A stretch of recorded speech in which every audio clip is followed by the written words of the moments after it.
ஆசீர்வாதத்தை தேவன்கிட்ட எப்படி கேட்டுக்கிட்டு இருக்கிறோம்? நம்ம செயல்களின் அடிப்படையில்.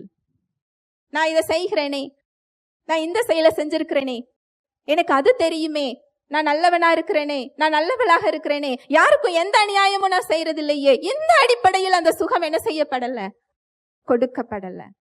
நமக்காக அவர் சிலுவையில் நோய்களை சுமந்து கொண்டார். நமக்காக 2 மடங்கு தண்டனையை அவர் அனுபவித்திருக்கிறார்.